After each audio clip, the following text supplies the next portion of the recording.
Yan, good evening sa inyong lahat. Yan, ngayon ay nagluluto ako ng aking dinner na naman. Kaso hindi naman talaga ako nakain ng kanin, kaya ang niluto ko po ay canton. Tapos, nagluto po ako yung hipon na maliliit sa atin. Yan, tinurta ko lang siya yung maliliit. Ito, ganito siya. Yung napakaliliit na hipon talaga siya. Lagyan ko siyang itlog, tapos flour na kaunti. Ayan siya. Ayan na po siya, naluto na. Diba, kakain na naman tayo ng masarap-sarap. Ano lang, ulam lang at pansit canton ng kinakain. Kakainin. Diba? Hindi po ako naglalagay ng maraming mantika pag nagpiprito. Yan, tingnan nyo. Wala siyang mantika, diba? Kasi ano daw, pangit daw, sabi ng mga Tseko, pangit daw yung maraming mantika pag nagluluto. Kaya ang gamit ko po ay spray-spray lang. Isang yung kaunting hipon siya, napakarami, tapos sapat na itlog siya. Tapos nilagyan ko siyang magic sarap. Masarap talaga yan. Kaya, ayan siya. Ayan ko lang siya.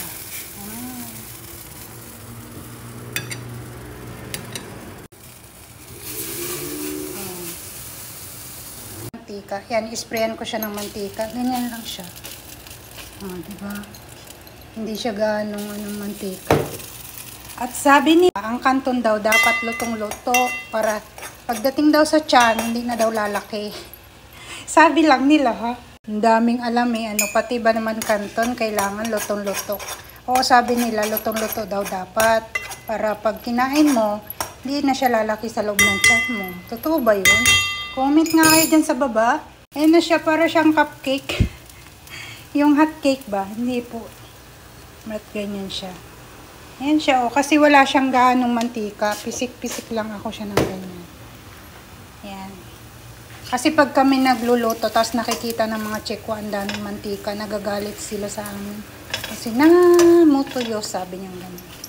Kaya, pag ako nagluluto, hindi ko siya nilalagyan ng maraming mantika. Ito na po yung aking dinner today. Ayan. Siyempre, hindi mawawala yung ating quaker na mayroon siyang milk. Yan. Kain na tayo mga kasimple. Ayan, nakakain na ako kasi tapos na akong maglinis. Naglinis kasi ako ngayon kasi cleaners ako. Yan. Kain na tayo. Yun.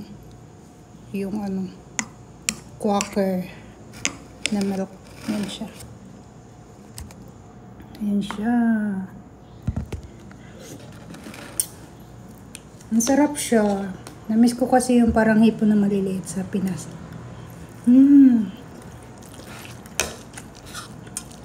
Lutong-luto talaga yung canton.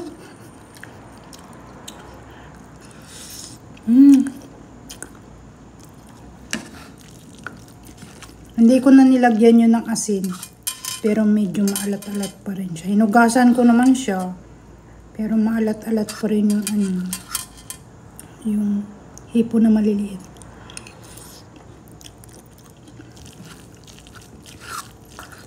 Yan, kumain na ba kayo mga kasimple dyan? Kasi gabi na rin, mag-alas 8 na po. Kain na rin kayo.